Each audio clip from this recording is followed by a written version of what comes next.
Business Spotlight, brought to you by Cross Rhythms and Baba Baboon.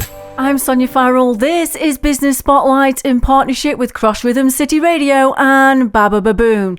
Joining me in the studio this week, we've got the lovely Jule Whittaker, who's from Ducal International. Jule, hello. Hi there, Sonya. How are you? I'm good. How are you? Yeah, not too bad. Good. Thank you so much for coming in here on Business Spotlight. Now, Ducal International. I'm going to ask you, first of all, Jule, what is Ducal International? And how did it come about, the business in the first place? Okay, I'll give you a potted version because it's quite long-winded. But our origins are from Burslem. Mm-hmm. That's where the name comes from, Ducal Street, and that was founded in the 1950s. Family business, still the same family business, and that was slabbing, fireplace slabbies. That was the old concrete back fireplaces, tile fronts, concrete backs, mm-hmm. which many houses, the building. Obviously replacement building after the war, etc., and all of that council building program. That then morphed into, still for the fireplace related, into a merchant business supplying all of the trades that were manufacturing fireplaces, and that once again morphed again through another generation as the fashions for fireplaces changed, and we went in search of something a little bit different. So I'm just going to step in there as well, Jule, and ask you, so when was it then that you got involved with the business? 1995. Okay. I was a school teacher before that. Wow, really? I was indeed, yeah. So I've got to ask then as well, before we go any further, how did you transition from school teaching to go in to such a family-run business? It was Tina's father. Tina is your wife? Yeah, Tina's my wife, sorry, Tina's father, yeah. So my father-in-law, who, an amazing character, a very, very individual character. And he was three things to me. He was my boss, he was my father-in-law, but most of all, he was my best friend. Wow. My bestest ever friend. And sadly, he passed away in 2007. But so I played rugby with Alan Reynolds. I played rugby with him. I drank a lot of beer with him. And we had a lot of business together, a lot of business, a lot of fun. A lot of fun. He always used to say, business makes friends and friends makes business. I like it. I do like that, Jule. And you've obviously enjoyed the business. Indeed. Still involved now with Ducal International. Indeed. So, international. So it started in Burslem. Yeah. You've sort of touched on a little bit how the business sort of grew and developed. Yeah. But how did the business then go overseas? Okay, that was as a result of trying to locate a particular product where there was a gap in the portfolio of products that we supply to the market. And it was hand-painted tiles. So we had a competitor of ours who cornered the market, really. We're charging a lot of money. It wasn't really the crucial part of our business, but it was a gap. So we went in search of something that we could fight on that level with, and that took us to China. So that was in 1990 when Al first went. It was 1993, might have been 92. That early 90s anyway. Just as China was opening up. So that took me to China. And do you know, from your experience then of being with the business, what was that like then, trading overseas and in China? Fascinating, absolutely fascinating. It was the biggest eye-opener you could possibly wish to see, because then China was only really just emerging from the dark days of the Cultural Revolution and Chairman Mao's ideology and vision of how a society should be run. And he was replaced, because he died, replaced by a guy called Deng Xiaoping, who had a completely opposite view. And he was the guy who opened China up. And that was where we saw an opportunity and took a little trip over there. And it was an amazing place then. Very, very different place from today. Very, very different. It really was third world, very backward. And I mean that with the greatest of respect to China. It was very backward. Really was third world. And just thinking back then to those early days, of going overseas and doing business and negotiations and deals and everything. Yeah. Can you sort of remember exactly what that was like, and how was it really that different to the UK? Very, very different. But one of the reasons we were successful, and I know there's always the adage that you make your own luck etc. are. But just now and again, if the dice fall your way, you can make that, a positive result for yourself. And we, very early on in our trips to China, we came across a Taiwanese chap called Frank Wang, and I now run the business with his son, Jack Wang. And the Taiwanese were influenced strongly by America and even more strongly by Japan. And they had a very different approach to business. So they speak the same language. That's not entirely true, but more or less they speak the same language. So we had a communication channel with Frank dealing with the Chinese authorities. And it's so difficult to explain, Sonya, because the Chinese Communist Party is not a political party. It is the system. It's not something that controls the institutions. It is the institution. So you're dealing with, even on the surface of it, you're dealing with the Chinese Communist Party all of the time, every single level. So that was a very, very interesting dynamic. China were very, very interested in opening up and trying to position themselves on the global stage, but at the same time they were very, very careful not to move too quickly and create some sort of social unrest. So it was interesting. Yeah, it was interesting. I'm going to ask as well, sort of, if there was any challenges that that you did come across, again, whether it was sort of dealing with people in China, but also challenges then. Yeah. And perhaps now, looking now into 2025, going into 26, what challenges have you experienced or can you foresee that are going to happen coming in the future? Okay, China has changed enormously in that time. The biggest challenge we would have had would have been, to be honest, would have been on a micro level. And that would have been integrity in China. It's a sweeping statement, this, but integrity in China is on a different kind of value to ours.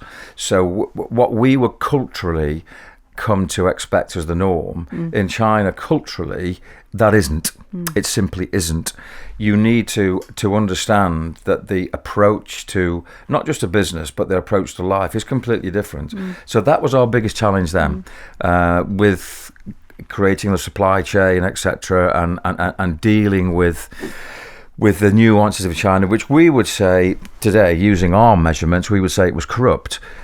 The Chinese wouldn't say it was corrupt. It was just the way that the business was done. Now it's the macro level, because the government of Xi Jinping is much authoritarian, much more authoritarian than the government of Deng Xiaoping, followed by Zheng Zhiman, followed by Hu Jintao. They were very much economically orientated. Xi Jinping is politically orientated, and if you think some of the leaders we have in the West are authoritarian, you need to kind of perhaps think again compared to the authoritarianism of Xi Jinping.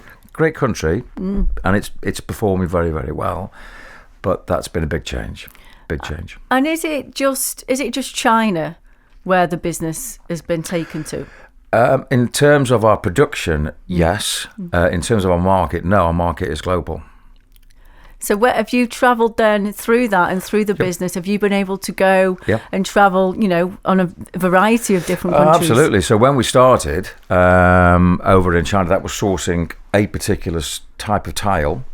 The actual product range that we then began to source in China, and we then manufactured in China. We were sourcing really, but then we invested some of the profits, and the profits were good in those days. The margins were good. We made a few quid, but we reinvested a lot of that in our own production facilities.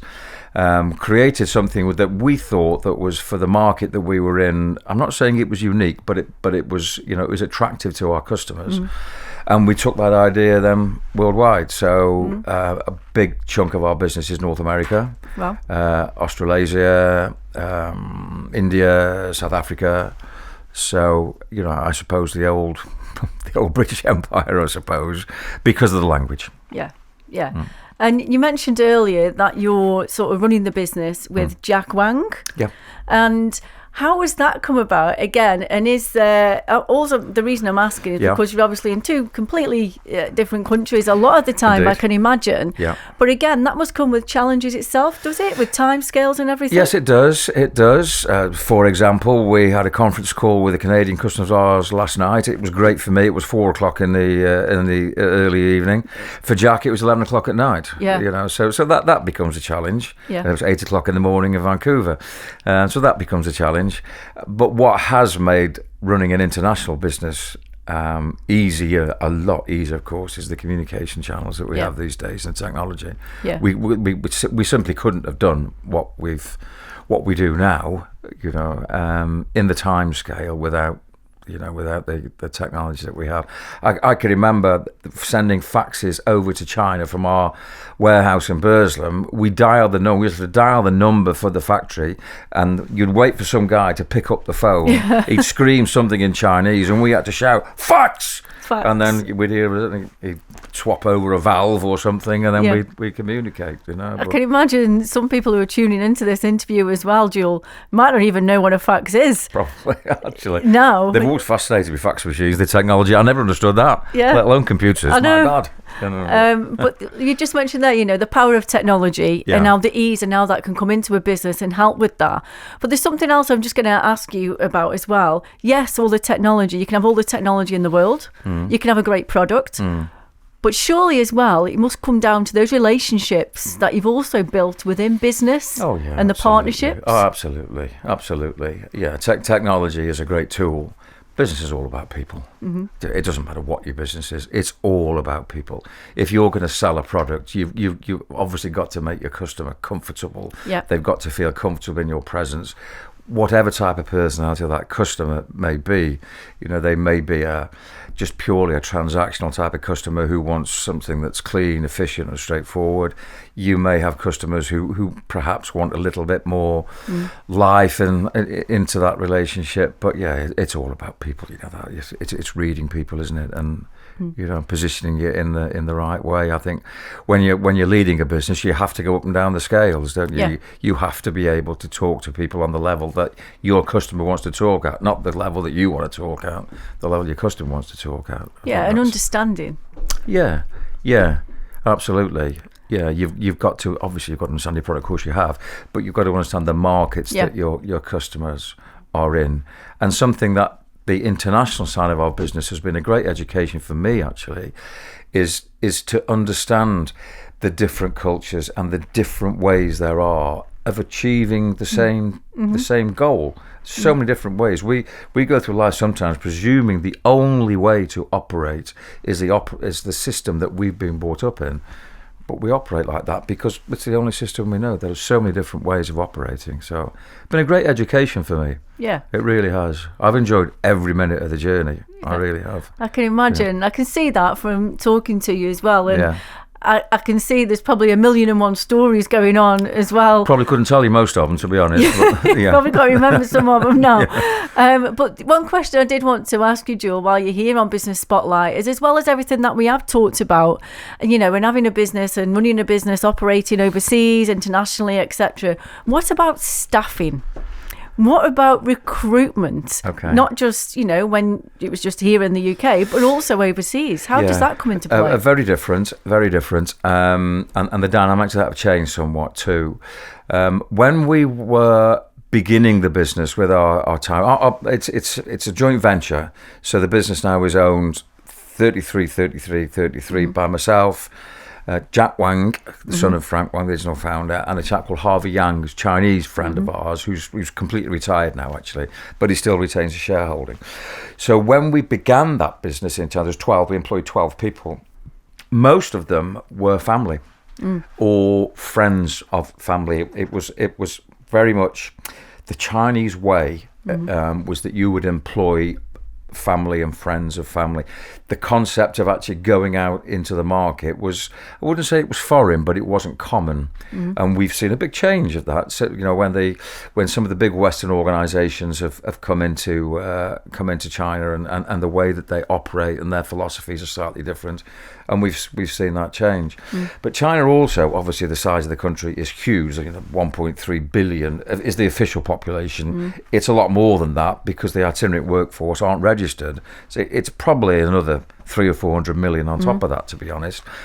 There is a huge pool of very highly educated young students, very highly educated. Their system is very different from ours.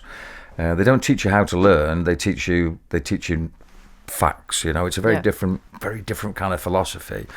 So we would, in the early days, as our business grew into the 800 people that we ended up employing, we had to change our approach. And I suppose in some ways it mimicked the Western way. In the jobs market, going on the milk round, that sort of stuff. Students are coming out, and of course we're looking at different levels of positions to fill. Looking for English-speaking staff that are fronting the company, but we're also on the foundry side of the operation. We're looking for people with manual skills. So that's really changed. That dynamic has really changed over the years. As the manual skills that are required in our actual operation has become more automated now anyway. But finding the people who want to do the heavy, still skilled, but the kind of the heavy, hard skilled labour is more and more difficult. And for a while, the supply of the workforce was much greater than the demand. So getting the right people was okay, but that dynamic changed. As the economy of China changed, that dynamic changed completely. So that the actual the supply didn't actually meet the demand. So we saw the wages increase. But again, it all goes through cycles. It's completely opposite again now, because the economy in China has slowed down. Forget the facts that the Chinese government will tell you. It's complete rubbish. But the economy's really slowed down. So now we're in a situation where the supply side, or the supply of labour, is a lot less than the demand. So complete cycles, and it'll change again. Flips around. It'll change again. Jules, before you go, and just ask you about the locality, the local area. The business originally first started, like you mentioned, back years and years, way years ago in Burslem. So I'm going to ask you about what are your thoughts and everything that you've done and everything that you've done through business as well. And yes, we can talk about overseas. We've done all of that. But what are your thoughts on supporting local businesses as well, but local communities throughout Stoke-on-Trent? That's a very important part to mine and Tina's, my wife's Tina's life. Very much so. We've, like I say, I've enjoyed every minute of what our journey that we've been on. I'm still on it. But there's so much more I think that businesses can do. We're born and bred Burslem, born and bred Stoke-on-Trent, very, very proud of the area. Things that really kind of grate with us is when you hear people talking about there's no aspiration in Stoke-on-Trent. The children don't have the drive. That that's complete rubbish. There's so much good going on in Stoke-on-Trent, and I think there's a lot of businesses out there that do support the various drives through education and through things like the Port Vale Foundation. I know Stoke I think they have a similar thing, don't they? Yeah. I wouldn't really know, but so there's there are lots of initiatives that are out there. Yeah. But I also do think as well that there's a lot of people who I know actually who are involved in local businesses who have a similar feeling to ourselves in that they would like to put something back, and they're unaware of some of the initiatives that are there. It's very important to us, and particularly the Port Vale Foundation, but to put something back into the area. I mean, let's be frank, the area is a very, very different place than it once was. But people are still the same. We've still got that drive. We've still got that warmth. We've still got that friendliness. Still got that determination. And there are lots and lots of good, successful businesses in Stoke-on-Trent. They just don't follow the same model that they did up until the kind of mid-90s and it was the mid-80s, I suppose, wasn't it? The pottery industry began its demise. It was kind of all over by the mid-90s, wasn't it? But yeah, so I think that community.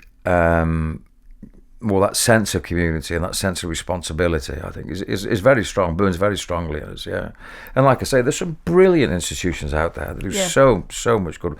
Really, we've only gotten involved in it quite recently, and it's opened our eyes to number one, the organisations, number two, the people. Yeah. You know, there's people there who've got nothing, and they give even more. Yeah. You know, they're incredible. I think incredible. From what you're saying there as well, I think sometimes if somebody does, you know, whether it's through foundations or different community organisations, charities, etc., I think when sometimes people can see that people do have got an interest and they do want to help. I think that, I don't know if you agree, but that can help with aspirations again. Yeah, I think and so. And people's ambitions, because they can see somebody else believes. Absolutely. And we see that, myself and Tina, we see that in our direct connection is with the Vale, with the foundation, and with the girls' football in particular. You know, it's about changing attitudes, isn't it? You know, it's about opening eyes. You know, we always thought that the Port Vale Foundation, the women's team, it needed a little bit of support that was there to change those attitudes, and I know that the girls have a great sort of commitment to what they're doing, but it's an expensive operation. You know, the way that Vale approach it very professionally, and it's an expensive operation. It needs money, and those girls out there are just doing a fantastic job, absolutely brilliant. But they're trailblazers. Yeah, you know, they're role models. Yeah, you know, we need that level. So we've got the young girls who are looking up to the first team at the Vale. So I want to be like them. You know, I can be like that. Yeah, you know, so that's our one little kind of bit that we do. So, you know, but. You know. How long have you been supporting the women football team at Port Vale? 3 years, I think now. I think it's our third season. Okay. Yeah, and we've seen, you know. So you've seen how it's changed and grown, perhaps. Yeah, absolutely.